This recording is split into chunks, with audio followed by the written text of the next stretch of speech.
Punta naman tayo sa emotional and behavioral disorders or EBD. It refer to they refer to difficulties in emotional regulation or behavior management. So titingnan natin ngayon itong mga nakalista dito kung ano-ano ba yung mga emotional and behavioral disorders na nararanasan ng mga bata. Let's establish first, no, before anything else, let's establish na ang mga bata ay typically emotional, lalo yung mga sa mga toddlers, 'di ba? Pag throw ng tantrums, that's part of their developmental stages. Na typical din na magkaroon ng challenging behaviors, mga negative emotional reactions sa mga bata, no, when they don't get what they want, 'di ba? Yung mga little children talagang they have big emotions, no, strong emotions. Minsan they really do have disruptive behaviors. Paano natin malalaman 'no, kung disorder na ito? Well, um, one typical sign na it's really a disorder is that 'pag yung mga disruptive behavior at yung mga strong emotions are severe, kapagka frequent and it lasts beyond a certain age. Halimbawa, yung tantrums, early childhood, nangyayari talaga yun eh. Pero if it happens, like malaki na siya, mga grade 6 na, then there might be a deeper issue. Kaya kailangan maintindihan natin itong emotional and behavioral disorders. So let us start with anxiety. Very familiar tayo dito, no? Children anxiety disorders differ from normal fear or anxiety because they involve more extreme avoidance, bigger emotional reactions, or last longer than expected. Children with anxiety disorders often have emotional outbursts like crying or tantrums. Again, kapag ka nag-iyak or nag-tantrums ang bata, hindi, ay, may childhood anxiety to. Hindi laging ganon, ano? What separates this anxiety to the regular crying or tantrums is that, 'pag nag interfere na siya sa life nung bata, kapagka lagi na lang 'yun, kapagka hindi na siya nakaka-function ng mabuti, as a child hindi siya nakakapag-play gano'n, and it lasts for more than 6 months, kapagka very persistent. Again, 'pag yung mga ganitong disorder sa mga bata, we have to be very cautious, 'no? Lalo sa mga practitioners, be very cautious dapat sila sa labeling or sa pagda-diagnose ng mga conditions kasi typically ang mga 'to ay nada-diagnose kapagka teenagers na, 'pag, adult na, 'di ba, yung generalized anxiety disorder. Pero believe it or not, as young as 5, 'no, meron ng mga bata na nag exhibit ng anxiety disorder. So, what are the symptoms? Tingnan natin. Number 1 is worry or cry more than other kids their age. They say that they don't feel well. They might complain of an upset stomach, sore muscles, or headache. I know of a child, no, kapagka eating time because it is associated with negative events sa buhay niya, no? Dahil yung na parang primary caregiver niya ay medyo abusive, 'no, na pagka hindi siya kumakain, sinasaktan siya, gano'n. So, nag-develop siya ngayon ng, childhood anxiety, specifically during the moments of meals kapag kakain. So, kapag kakain na, before the beginning of every meal, ay meron siyang mafe-feel na masakit, 'no, meron siyang sasabihan masakit yung tummy niya and lagi mag-aano siya, magpupupo siya, magwiwiwi siya, gano'n. Kasi there is a feeling na unsettled, 'di ba? There is this, fear, there's this anxious feeling. Number 3 is have trouble sleeping, wake from nightmares or be unable to sleep alone, find it hard to relax or sit still, ito yung mga restless. Pero not because they just wanted to move, no, but because they feel uneasy. They also anger easily and they have a hard time focusing. Of course, hindi sila makafocus mabuti because ang focus nila nandun sa ruminations nila. Some children may even shake. Merong mga parang nagtitremor sila, ganun. Some children also may refuse to go to school and another symptom would be they use the bathroom a lot. And you might be wondering kung saan nanggagaling, no? Well, some children are naturally sensitive and they might be having a hard time coping with change, tapos magkaroon sila ng strong emotions, ganun. So, they may have a biological or family tendency to be anxious. Usually, just like adult anxiety, no, their anxiousness can be developed pagkatapos ng isang stressful life event, no, kagaya ng death of someone close to them, pag halimbawa lumipat ng bahay, lumipat ng lugar, um, difficulty sa pagdating kung safe ba yung area, yung mga gano'n, difficulty and concerns pa if they have enough food to eat. Puwede rin ano, parents who fight, yung mga bata na exposed sa separation, sa divorce, sa abuse, no, in the family are also very prone, no, na magkaroon ng childhood anxiety disorder. Of course, kapagka sila mismo, hindi lang naka-witness, no, pero sila mismo yung naka-experience ng bullying, abuse, and even neglect from their primary caregiver. Sabi ng mga studies, according to research, mas prone ang mga batang babae sa anxiety compared to males, no? Sadly, pag hindi ito na-address agad, these children, when they grow up, they may struggle in school or with attending school. No? Tapos sila yung may higher risk for depression, for substance use disorders, self-harm, prone sila sa mga gano'n. So, there are therapies na puwedeng makatulong sa mga bata to help them cope with dun sa pagka-calm nung bodies nila, yung how to face fears and challenges, mga ganyan. There are also medications, no, to treat, childhood anxiety disorders. The next one naman is the bipolar disorder. Familiar? Bipolar disorder is a mental health condition that causes bipolar disorder in children ito to have significant irritability and mood swings, among other symptoms. It causes intense shifts in mood, energy level, thinking patterns, and behavior. Alam natin na ang bipolar disorder, kaya siya bi, it means two. So, laging the two ends of the spectrum lagi. 'Di ba? So, it's either you're very manic or very happy, extreme talaga, or you can have manic depressions or depressive state. Okay, so remember that the bipolar disorder in children talks about mood shifts, intense shifts in mood. Now, and those shifts could last for hours, days, weeks, or months. And kagaya ng ibang emotional and behavioral disorders, it interrupts your ability to carry out your day-to-day tasks. Nakaka-interfere na siya dun sa mga kailangan natin gawin. Just as simple as playing, as simple as learning sa mga bata.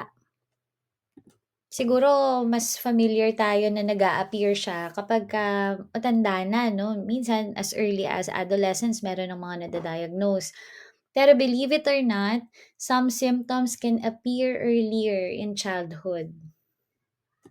So again, going back dun sa manic episode and dun sa depressive episode, mania is a condition in which you have abnormally elevated extreme changes in your mood, emotions, ganun. So usually it's on the positive side, no? But during the depressive episode naman, you experience low or depressed mood. Ito yung wala kang interest sa iba't ibang activities that you usually enjoy. Like what I said, yung duration nito ay iba-iba 'no. Sa matatanda na may bipolar disorder, mas defined, mas madaling i-characterize kung manic episode ba 'to or depressive episode ba 'to. Pero sa mga bata and sa mga teenagers, medyo mas mabilis kasi yung shifting, eh, 'di ba? A while ago we mentioned that it lasts for hours, for weeks, for months, gano'n. Sa mga bata mas mabilis yung, change from one episode to another. So, for example, yung isang bata, may period siya na gidi-gidi siya, silly siya, gano'n. Tapos biglang meron siyang unprovoked crying all in one day. So it happens like that. And though it's not so common, meron pa rin, no? The reality is na experience pa rin to ng a few people in the total population, no? So tingnan natin yung mga symptoms that are typical of a manic episode. Okay, so sa manic episode ng isang batang may bipolar, the first one is the child will be overly happy, hopeful, and excited, which is often inconsistent with external events.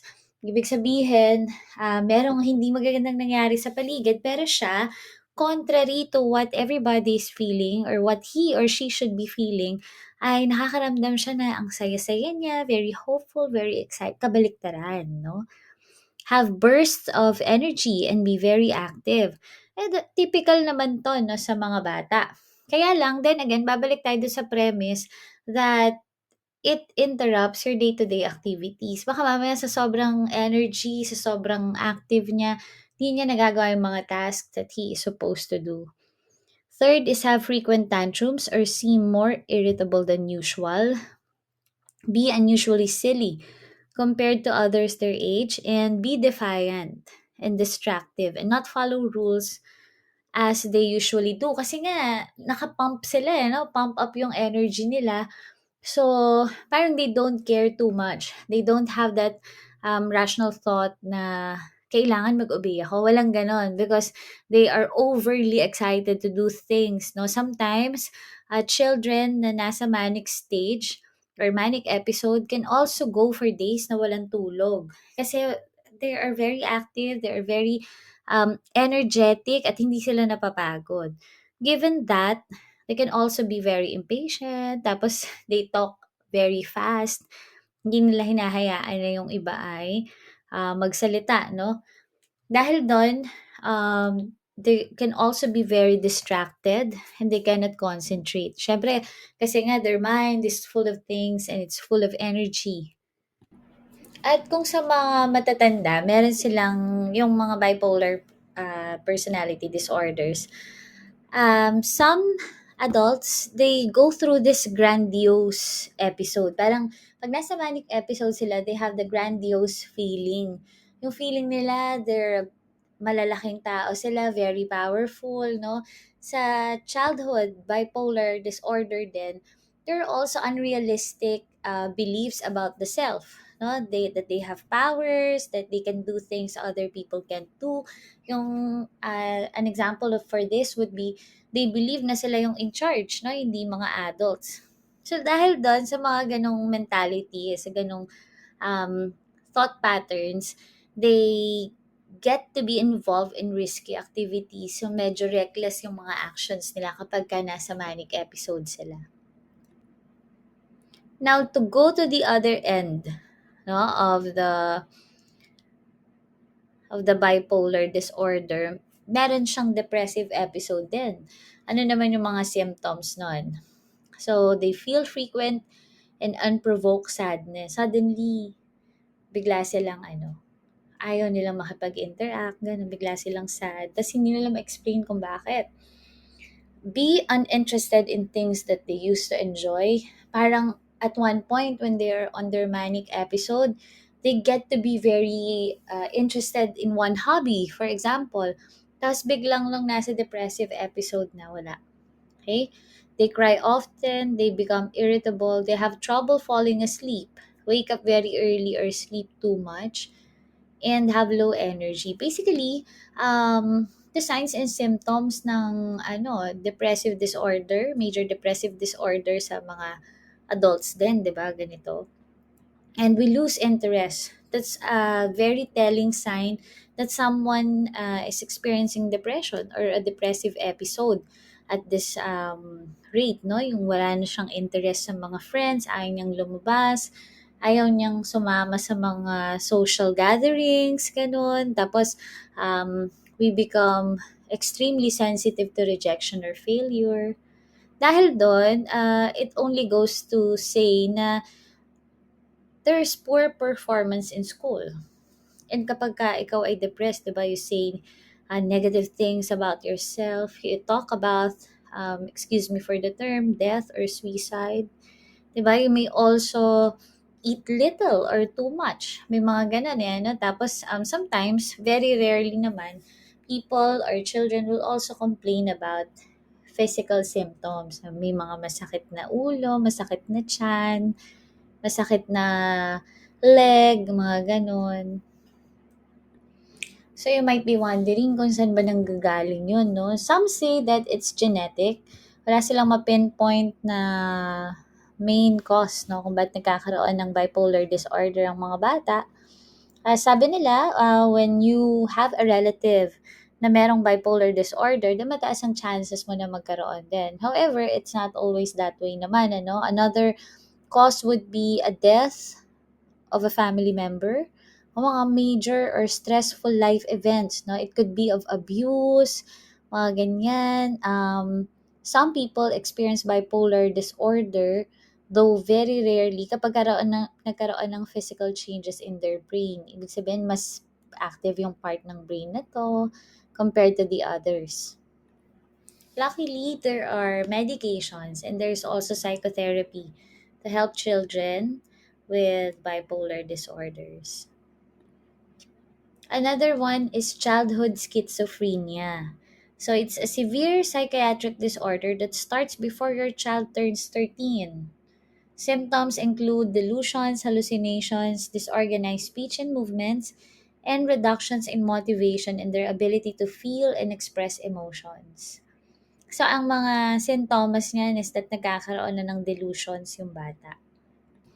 Delusions are fixed and false beliefs na kabaliktaran nung present happenings or whatever is evidently around you. Halimbawa, they believe that they are unshakable, even hindi naman talaga, no? And sometimes, it happens na ang delusions nila o ang false belief nila would be someone is plotting against him or her, no? Parang gusto kong saktan, merong gustong malakit sa akin. Ganon. Sometimes, just like yung sa bipolar, meron din siyang grandiose thoughts or beliefs about sa sarili na meron siyang power. Pero all of these are fixed and false, no? False beliefs ito at hindi makatotohanan talaga.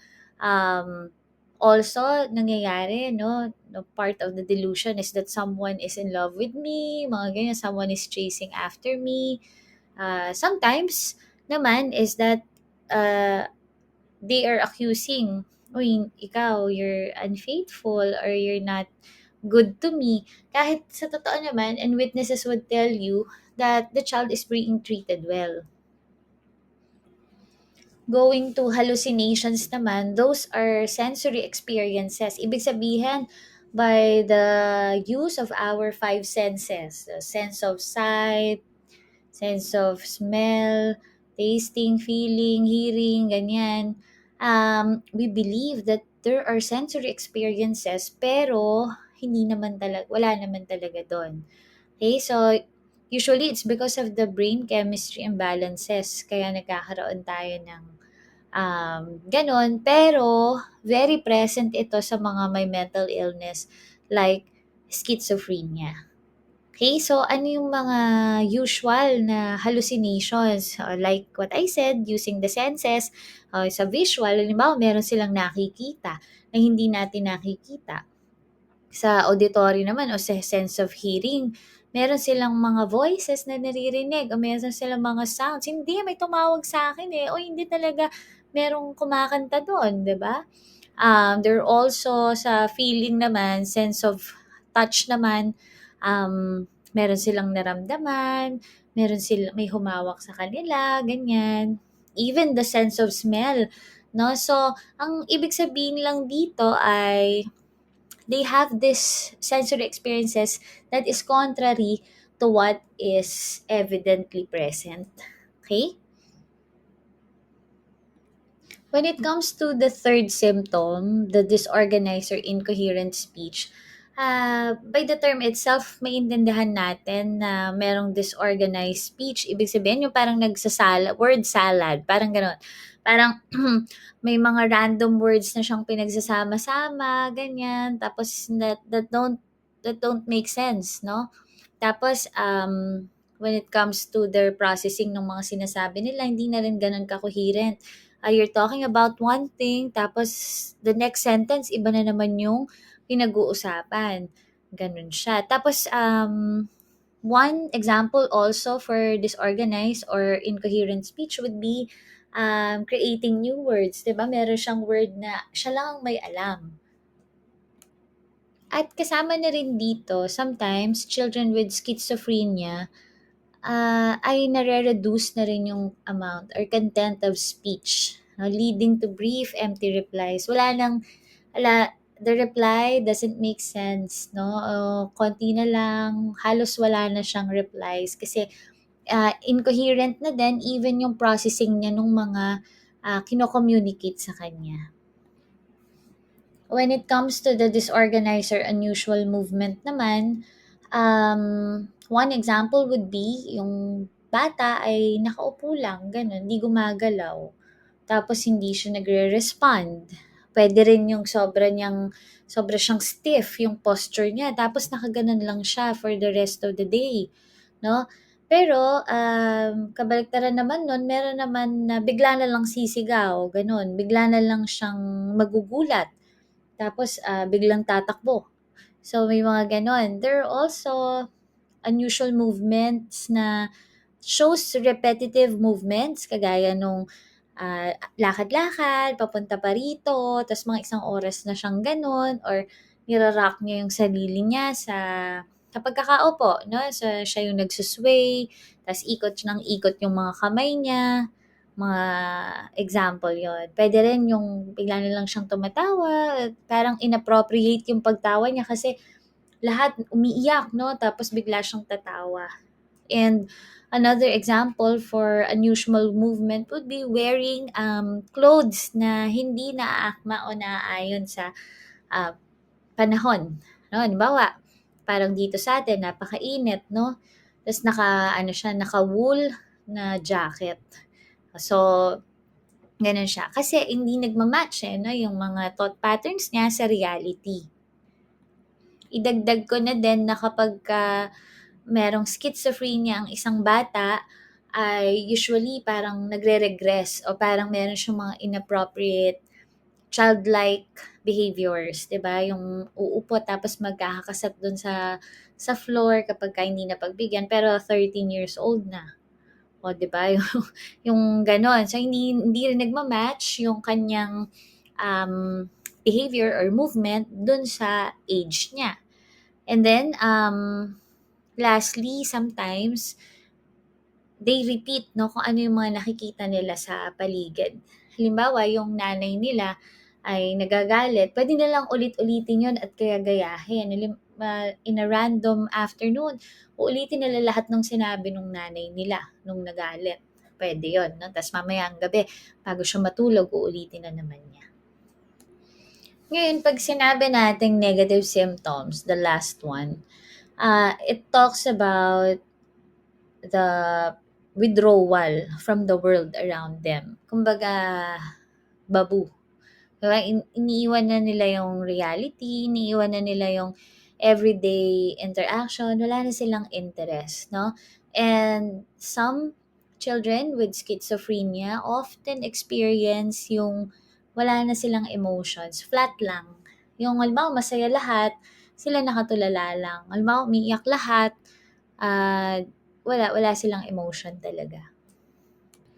Kasama na rin dun yung not wanting to look after themselves and their needs. Yung wala na silang pakialam sa personal hygiene, hindi na sila naliligo, they don't care kung hindi sila nag-toothbrush, ganyan. And they want to avoid people, including their friends.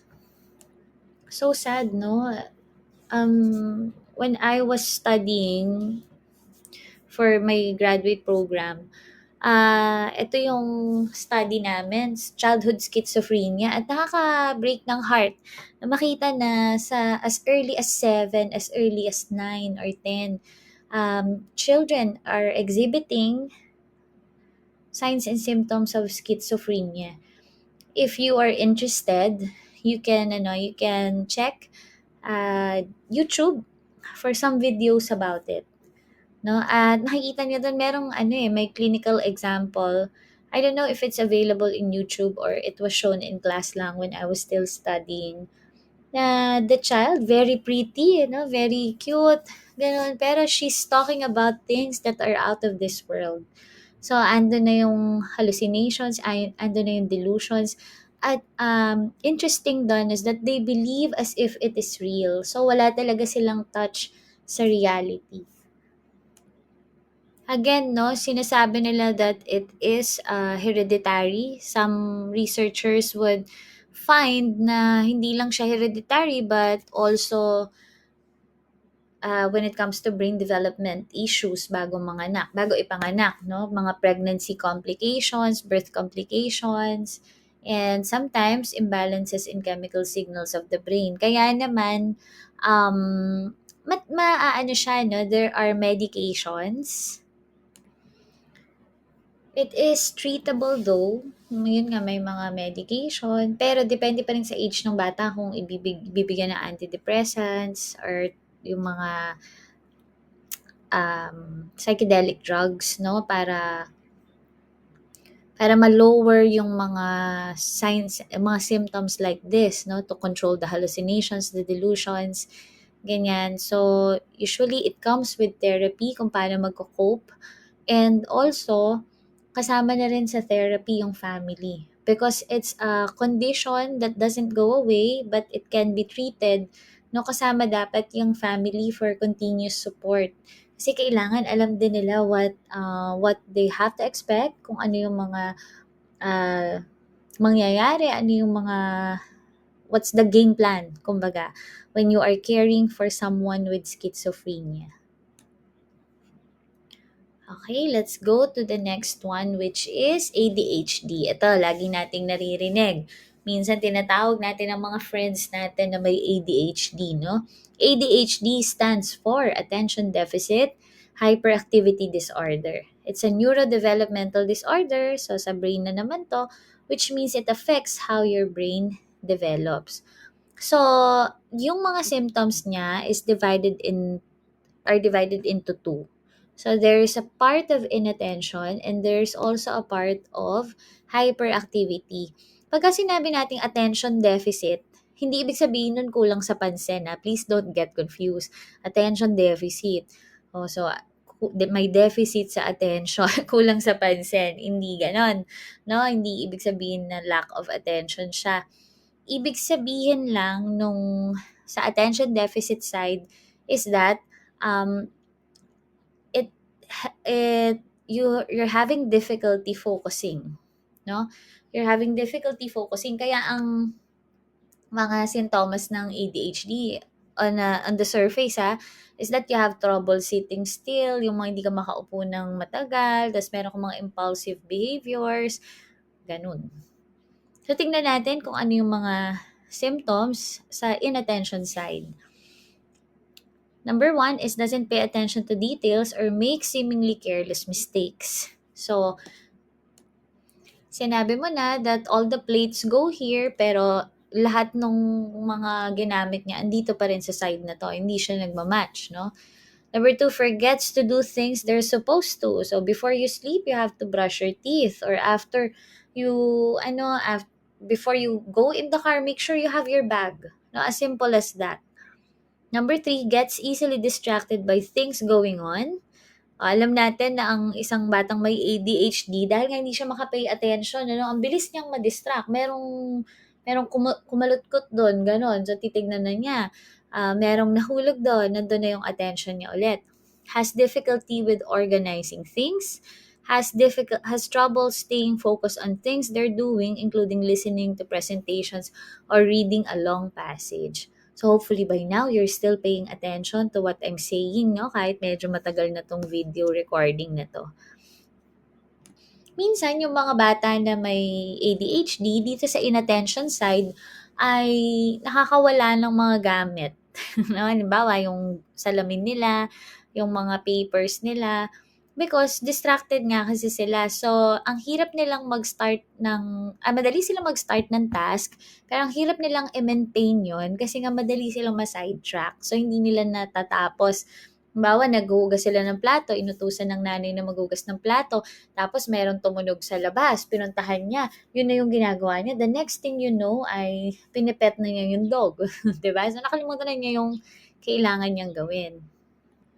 For the hyperactivity naman, the symptoms are number one, fidgets or makes small movements with their hands or feet. Especially when sitting down to eat or do homework. Kapag inupo na, no, hindi sila mapakali na nagkukutkot ng nails, merong restless legs, no? Number two is gets up when they're supposed to stay seated. Ayun, hindi pala nabulot doon. Has a hard time playing or doing other tasks quietly. Okay, yung ibang may ADHD ay meron ding verbal diarrhea. Like they keep on talking nonstop kasi nga nandun yung may hyperactivity sila. Has difficulty waiting for their turn to do something, mga hindi makapag-antay, no? Mga hindi nagmamadali. Interrupts what others are doing. Halimbawa, may mga naglalaro, tapos bigla siyang kasali, bigla yung guguluhin niya, hindi siya nagpapaalam, ganun, nagjijenga, tapos bigla siyang dadaan, guguluhin niya yon, ganun. Jumps, climbs, runs, or feels restless when they're supposed to stay in one place. So, makikita, madaling ma-spot itong hyperactivity area na to ng batang may ADHD kasi nga lahat pinaupo o lahat pinatabi o let's wait for the school bus. Sabing ganyan ni teacher bago tayo sumakay. Ay, yung batang may ADHD ay nandun na sa bus, no? Na pagparada ng bus, instead of lining up at isa-isa silang sasakay, yung batang may ADHD will go straight to the bus and that's it. No? Sometimes also, um, they speak out of turn. No? Hindi sila yung tinatawag, pero sila yung salita ng salita, ganun. Kaya like what I said, meron silang verbal diarrhea yung iba. Now, ang ADHD is genetic. Na hindi siya cause ng isang traumatic event, hindi siya cause ng mga stressful events, any form of abuse ay hindi. Pero your child or the child will be born with a certain gene. Ganon siya. So, yun yung nagko-cause ng differences sa brain development niya. Pero syempre, though it's highly genetic, we cannot do away with the fact na meron ding environmental risk. Alam mo, nung pinapanganak, nung pinagbubuntis, ay may naninigarilyo sa paligid, or na-expose sa ibang toxins, ganyan. So imagine kung bata ka, tas may kaklase kang may ADHD. Ang epekto nun, of course, with the way they feel about themselves, ang batang gano'n, yung mga sinabi ko kanina example, ay kinaiinisan, ano? So, hirap silang mag-establish ng friends, ng relationships with others. Malamang mabababa din yung grades, ganyan, kasi hindi naman sila nakakonsentrate eh. So, it's hard for them to reach their full potentials. So, may tendency rin silang maging victims of bullying, ganyan. And they are very much prone to accidents and injuries kasi nga hyper sila eh, gano'n. Tapos hindi sila nagpe-pay attention with the dangers na nasa environment. Now let's go to the ODD or oppositional defiant disorder. Means the child displays a pattern of uncooperative, defiant, and angry behavior toward people in authority. So defiant meaning sa Tagalog, in simple terms, pasaway. Dinidefy niya yung mga rules, mga ganon. Di siya sumusunod talaga. It could be divided into three symptoms, no? Yung anger and irritability. Ibig sabihin, ang bilis magalit, no? Tapos bigla na lang nagagalit. Madali silang mainis sa mga tao sa paligid nila. And they frequently shows disrespect sa mga tao sa paligid. Pag sinasabi mo, oy, magpo at opo ka, ganun, hindi sila na nakikinig. Next is argumentative and defiant behavior. So lagi silang may kontra no sa mga adults sa paligid nila. They refuse to comply with requests and rules. Tapos when they make mistakes, ang sinisisi nila yung ibang tao. And a part of this of the defiant behavior is that sinasadya nilang mang-inis o mambwisit no ng mga tao sa paligid nila. Lastly is the symptom of vindictiveness. Ano ba yun? 'Di ba? Ibig sabihin, mahilig silang gumante. So, spiteful sila, lagi silang nagsisik ng revenge. Pagka namura sila, gano'n, mumurahin din nila ng mas matindi or kapag ka nasaktan sila, they say mean and hateful things kapag ka angry sila, pagka upset sila, pag gutom, gano'n. So, merong mga bata na ganito ang pinapakita, no? Eh, ma'am, paano yung ano, yung kapatid ko talagang palasagot. Once in a while, okay lang naman, common lang for children na do'n sa mga 3 years old na, yung mga magagaling ng mga tuwira, tas yung mga early teens, 'di ba, yung mga lalaginding at mga binatilyo, mga bago mag-18, ganyan, mga early teenagers. It's common na maging defiant sila to question the authority once in a while. 'Di ba? May mga gano'n naman. Hindi naman pinagbabawal na magtanong, 'di ba? Kapagka meron kang hindi maintindihan. Kaya lang, 'pag yung behavior na yun, then again, nakaka-interrupt na siya sa day-to-day activities, day-to-day responsibilities, at nakaka-damage na siya ng relationship and it lasts for longer than 6 months, hindi na siya yung usual, no? It could suggest that the child could have ODD. Pag nag-progress pa yon ay it could be the next one, yung conduct disorder. It's a mental health condition that involves a consistent pattern of aggressive and disobedient behavior. So, at na meron silang mga serious violations of rules and social norms, not only at home, pero pati sa school, pati sa mga relationships. So, yung mga rule violations na yon could also involve breaking the law. No? So, ang nagiging challenges nila, of course, they could have difficulty when it comes to establishing relationships, getting along with others. At syempre, masasaktan sila dito, no? Pag sinabing huwag umakyat sa bakol, eh, akit ng akyat. So, they are very much prone to injuries. So, ano yung mga symptoms niya? You are aggressive, or that child is aggressive toward people and animals, or violating others' basic rights, no? "Ay, ako'y nakaupo diyan, umalis ka diyan," no? Mga gano'n, ta's galit na siya sa lahat, awayin niya lahat. May basic right ko to exist, eh, 'di ba? To sit down where I want to sit. Yun lang, eh. Pero, there is aggression. Ibig sabihin, lagi siyang galit, lagi siyang in opposition, gano'n, toward other people, kahit sa mga hayop, no, nananakit. And the next one is destruction of property. 'Di ba? Some children, sadly, no, na may conduct disorder, mga early teens, gano'n, na may conduct disorder, is they cause harm. Not only to other people, not only to animals, pero even to the things that we value, the other people values. Deceiving, lying, or stealing, talagang against the law, no? And then serious violations of rules. So, ma'am, anong pinagkaiba ba nung ODD, yung oppositional defiant disorder with conduct disorder? So, ang ODD, ang focus niya would be on the defiance, the irritability, yung argumentative behavior, yung lagi siyang nakakontra, ganun, lagi siyang may pambala, lagi siyang gustong gumante, ganyan. Pero ang conduct disorder, the focus will be on the rule breaking. Kung mapapansin nyo, it focuses on the aggression, the deceit, yung mga panloloko, and violations of the rights of others. Kapag ka ang isang bata ay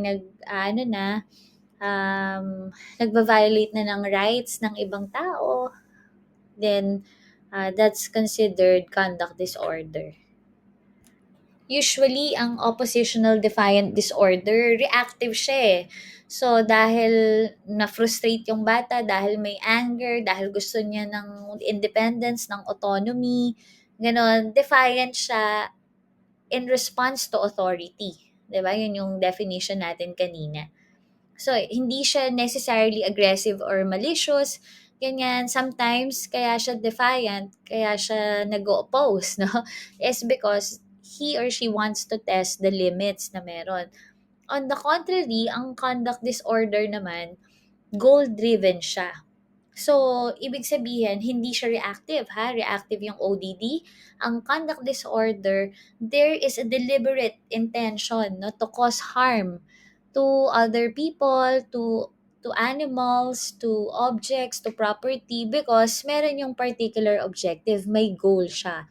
Like gaining power because they want to take something they want. Pwede rin because they want to assert dominance. So, akong hari dito, no? So, yun yung goals. That's why they do all these things. So, looking at it, mas concerning, no? From the perspective of a practitioner or teacher, mas concerning ang conduct disorder. Kasi hindi siya dahil lang nagre-react siya dun sa nangyari or sa emotions niya, but because there is a particular objective na gustong ma-achieve, 'no? So, usually yung mga may conduct disorder ay walang empathy, walang remorse, 'no? Walang guilt dun sa mga ginawa nila. So, you might be wondering saan ba galing 'tong ODD at yung conduct disorder? Well, according to research ay it could be hereditary. Ibig sabihin, yung mga parents nag-pass ng specific genes, no, for conduct disorder or ODD. And it could also be an environmental factor.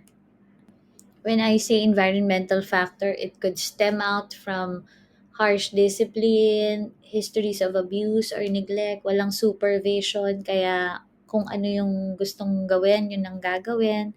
Sometimes it is associated with poverty, no? Exposure to violence and some chronic stress sa mga bata.